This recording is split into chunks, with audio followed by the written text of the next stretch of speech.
नमस्कार दोस्तों, हम कोशिका को पढ़ रहे थे और कोशिका का हमने 3 लेक्चर कंप्लीट कर लिया है। आगे हम आज का चौथा लेक्चर है। तो देखिए, सबसे पहले अगर आप पीछे का लेक्चर नहीं किए तो सबसे पहले आप पीछे का लेक्चर देखिए जाके, उसका लिंक डिस्क्रिप्शन में आपको मिल जाएगा, ठीक है।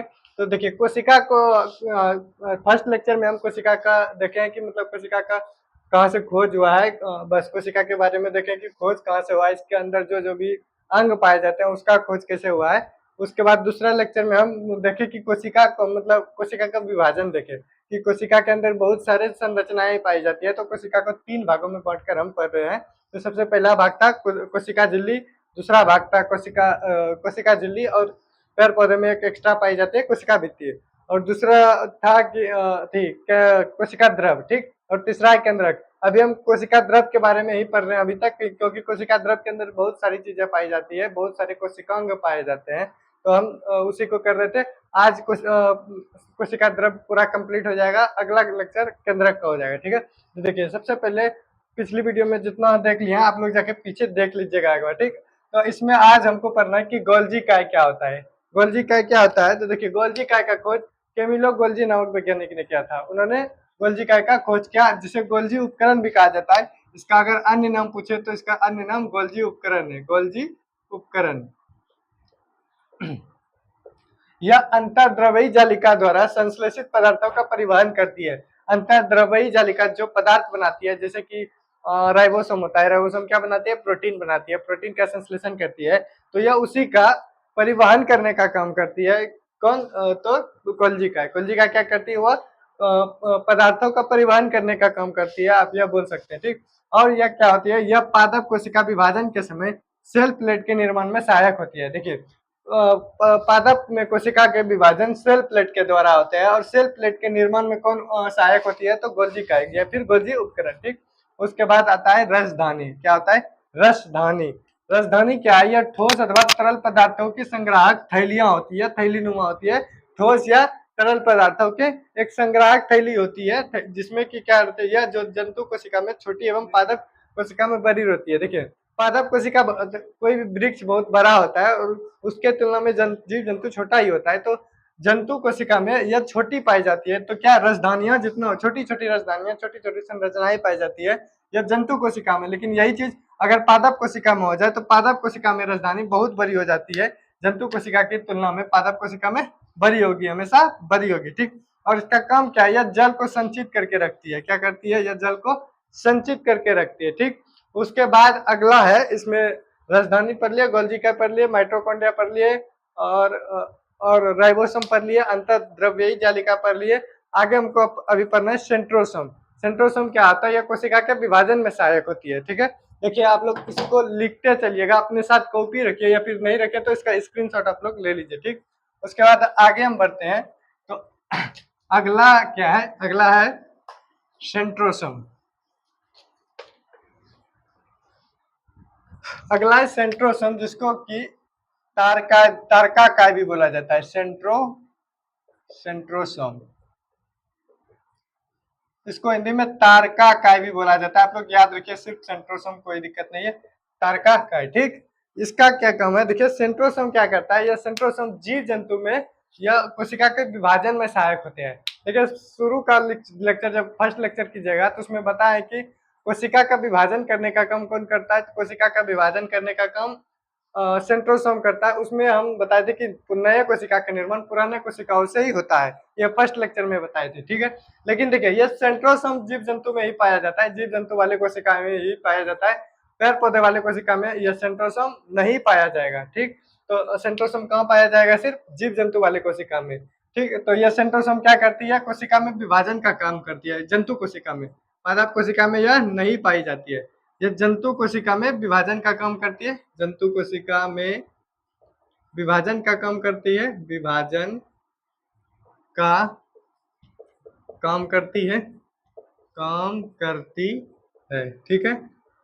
ये जंतु कोशिका में विभाजन करने का काम करती है। और एक चीज आप लोग देखिए, याद रखिएगा, यह चीज आपको 9-10 में नहीं पूछा जाएगा लेकिन आगे पूछा जाएगा कि यह सेंट्रोसोम हमारे जो न्यूरॉन सिस्टम होता है, मतलब तंत्रिका कोशिका, तंत्रिका तंत्र यानी कि मस्तिष्क वाला भाग, तो यह तंत्रिका कोशिका में नहीं पाया जाता है। तो सेंट्रोसोम तंत्रिका कोशिका में उपस्थित नहीं होता है, तंत्रिका कोशिका में यह नहीं रहता है, जिस वजह से अगर किसी आदमी के ब्रेन में चोट लग जाए या तंत्रिका कोशिका उसका बिगड़ जाए तो वह जल्दी ठीक नहीं होता है, बहुत कम चांस रहता है ठीक होने का। या तो वो या तो अगर दिमाग में चोट लगे या तो वो आदमी पागल हो जाएगा या उसकी डेथ हो जाएगी, ऑन स्पॉट डेथ हो जाएगी, ठीक है। तो यह सेंट्रोसोम, क्योंकि इसमें विभाजन ही नहीं होता है ना, इसको जब कोशिका में विभाजन ही नहीं होगा तो कोई भी चीज ठीक कैसे होगा, ठीक नहीं हो पाएगा। इसीलिए तंत्रिका कोशिका में सेंट्रोसोम पाया ही नहीं जाता है, इसमें विभाजन नहीं होगा। अब एक चीज और है कि पादप कोशिका में विभाजन कैसे होगा जब सेंट्रोसोम उसमें पाया ही नहीं जाता है। तो पादप कोशिका में विभाजन के लिए अभी तुरंत आपको बताए, पादप कोशिका में विभाजन सेल प्लेट के द्वारा होता है, कोशिका प्लेट के द्वारा होता है। पादप कोशिका में विभाजन सेल प्लेट के द्वारा होता है, सेल प्लेट, ठीक है। तो पादप कोशिका में विभाजन सेल प्लेट के द्वारा और जंतु कोशिका में विभाजन सेंट्रोसोम के द्वारा होता है, ठीक है, इसको याद रखिएगा। अगला एक है लवक। क्या है? लवक, जिसको आप प्लेस्टिड भी बोलते हैं, लवक या प्लेस्टिड।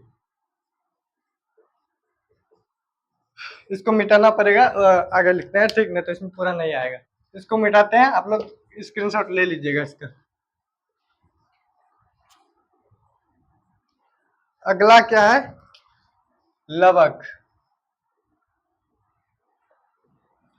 लवक जिसको प्लेस्टिड भी बोला जाता है, प्लेस्टिड, ठीक। लवक बोले या प्लेस्टिड बोले एक ही है। देखिए, यह लवक जो है यह सिर्फ पादप कोशिका में पाया जाता है या जंतु कोशिका में नहीं पाया जाता है। लवक किस में पाया जाएगा? पादप कोशिका में। पादप कोशिका में यह पाया जाएगा, लेकिन जंतु कोशिका में यह पादप कोशिका में ही पाया जाता है, जंतु कोशिका में नहीं पाया जाएगा, जंतु कोशिका में नहीं पाया जाता है लवक। और देखिए, लवक 3 प्रकार का होता है। और एक चीज और है कि यह पादप कोशिका का कौन, लवक जो है यह पादप कोशिका का सबसे बड़ा भाग है, पादप कोशिका का सबसे बड़ा भाग। अगर आपसे पूछेगी कि पादप कोशिका का सबसे बड़ा भाग या सबसे बड़ा भाग या सबसे बड़ा कोशिकांग कौन सा है, तो आप लोग बता सकते हैं लवक, कोशिकांग। लेकिन यह सिर्फ पादप कोशिका का है, जंतु कोशिका का नहीं, क्योंकि जंतु कोशिका में लवक पाया ही नहीं जाता है। उसके बाद देखिए, लवक को 3 भाग में बांटा गया है। देखिए, लवक मुख्यतः 2 ही भाग में बांटा जाएगा। अगर आप एनसीईआरटी बुक देखते हैं उसमें 2 भाग में है, अदर आपको 3 मिलेगा। लेकिन देखिए, समझते हैं तीनों भाग कैसे है। सबसे पहले इसको 2 ही पार्ट में बांट के देखते हैं। तो देखिए, 2 पार्ट में एक बांटा गया है, एक है क्रोमोप्लास्ट, क्रोमोप्लास्ट,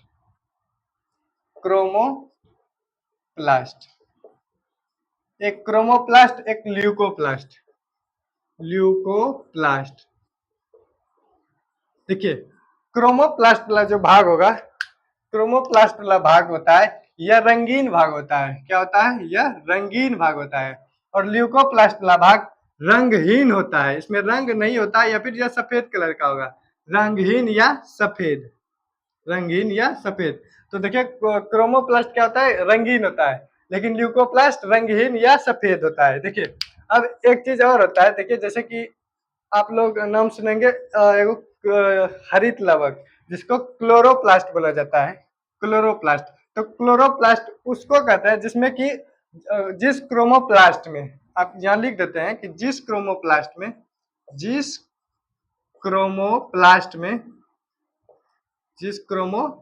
में क्लोरोफिल पाया जाएगा, क्लोरोफिल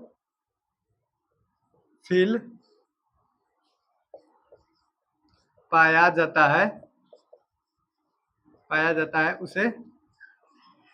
उसे क्लोरोप्लास्ट कहा जाता है, उसे क्लोरोप्लास्ट कहा जाता है, ठीक है। देखिए, किसी में आपको यह अलग से पढ़ने को मिलेगा, बात एक ही है। अगर आप इसको अलग से भी पढ़ सकते हैं तो एक प्रकार आपका ये निकल के आ गया, क्या? क्लोरोप्लास्ट, क्रोमोप्लास्ट, क्लोरोप्लास्ट और ल्यूकोप्लास्ट। हम इसको उधर लिख देते हैं क्योंकि जगह नहीं है, तो इसको हम नीचे या फिर इसी के नीचे लिख देते हैं, ठीक है। एक तीसरा प्रकार क्या है इसका? क्लोरोप्लास्ट। क्लोरोप्लास्ट से देख लिए इसी का भाग है, क्रोमोप्लास्ट का ही। लेकिन अगर आपको अलग से भी पढ़ना पड़े तो ऐसे पढ़ सकते, कोई दिक्कत नहीं है। क्लोरोप्लास्ट, देखिए, क्लोरोप्लास्ट सबको पता होगा यह क्या करती है, यह पेड़ पौधे में पत्तियों में पाई जाती है। सॉरी, क्लोरोफिल मतलब क्लोरोप्लास्ट पत्तियों में ही पाई जाती है और क्लोरोप्लास्ट में ही क्लोरोफिल पाया जाता है, जो कि प्रकाश संश्लेषण में मदद करता है, भोजन को बनाने में मदद करता है। तो आप यहाँ लिख सकते हैं क्लोरोप्लास्ट में क्या पाया जाता है। तो क्लोरोप्लास्ट में पाया जाता है क्लोरोफिल, क्लोरोफिल, क्लोरोफिल, जो कि क्लोरोफिल, और यह क्या करता है, प्रकाश संश्लेषण में सहायक, प्रकाश संश्लेषण में सहायक, ठीक, प्रकाश संश्लेषण में सहायक। और इस यह क्या देखिए, यह कहाँ पाया जाता है पूछेगा आपको, क्लोरोप्लास्ट कहाँ पाया जाता है। यह मुख्यतः पत्ती में ही पाया जाता है और इसके अलावा तना में भी पाया जाता है, पत्ती और तना में, ठीक है। अगर आपसे पूछे क्लोरोप्लास्ट कहाँ पाया जाता है तो पत्ती और तना में पाया जाता है। और क्या है, क्लोरोप्लास्ट पत्ती और तना में पाया जाता है और ज्यादातर मुख्यतः पत्ती में ही पाया जाएगा आपको। और इसके अलावा देखिए, इतना हो गया आपको। देखिए क्लोरोफिल तो एक हरित लवक होता है, हरित वर्णक होता है, मतलब हरा कलर का होता है। इसके यह तो आपको पता होगा, क्लोरोफिल हरित वर्णक होता है, ठीक है, हरित वर्णक या हरित लवक बोल लीजिए। और एक चीज, हरित लवक यानी कि हरा कलर के अलावे भी इसमें एक और चीज पाया जाता है, दो चीजें, एक पीले रंग की और पीले तथा नारंगी रंग का, नारंगी रंग भी इसमें पाया जाता है, पीला और नारंगी रंग का वर्णक भी पाया जाएगा इसमें, पीले तथा नारंगी रंग का वर्णक भी पाया जाएगा, ठीक। उसके उसके बाद देखिए, इसको पूरा देख लीजिए, क्रोमोप्लास्ट देख लिए, क्लोरोप्लास्ट देख लिए। उसके बाद देखो ल्यूकोप्लास्ट क्या है, ल्यूकोप्लास्ट, ल्यूकोप्लास्ट क्या होता है, रंगहीन होता है या सफेद होता है।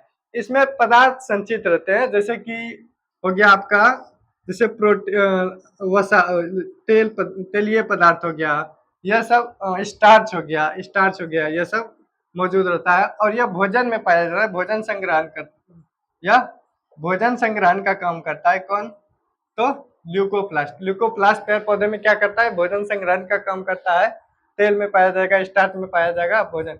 और देखिए यह क्रोमोप्लास्ट है, जब यह रंगीन है तो यह रंग प्रदान करने का काम करता है, जैसे कि आप लोग देखते हैं टमाटर का रंग, मिर्ची का रंग, तो यह किसको, क्रोमोप्लास्ट के ही कारण सबका रंग, मतलब क्रोमोप्लास्ट में अलग अलग तरह के वर्णक पाए जाते हैं, जिससे सभी का रंग अलग अलग होता है। जैसे टमाटर का आपको लाल दिखेगा, मिर्ची का भी आपको पकने के बाद लाल दिखेगा।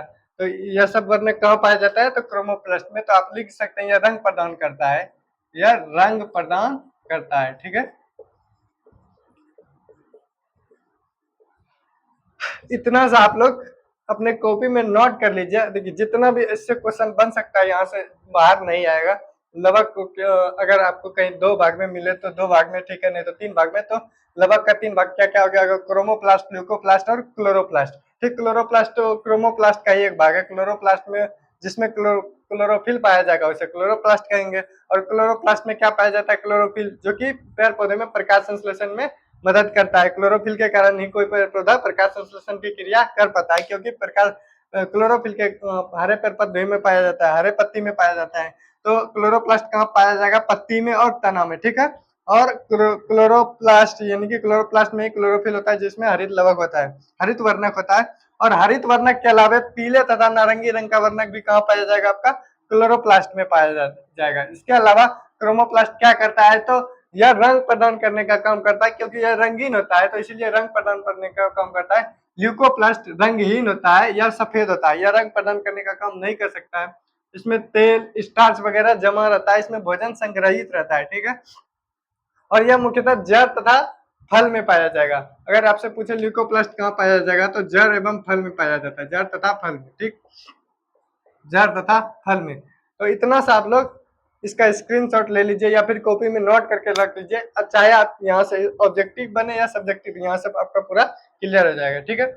देखिए आज के लिए इतना ही। नेक्स्ट वीडियो में आपको हम बता देंगे केंद्रक के बारे में। तीसरा बचा है, जो कि इसका केंद्रक कोशिका का तीसरा पार्ट है केंद्रक, ठीक है। इस केंद्रक, और इसके बाद बताएंगे प्रोकैरियोटिक कोशिका और यूकैरियोटिक कोशिका में। इसके बाद कोशिका चैप्टर खत्म हो जाएगा, अगला लेक्चर में कोशिका पूरी तरह से खत्म हो जाएगा। तो मिलते हैं अगले वीडियो में, तब तक के लिए धन्यवाद।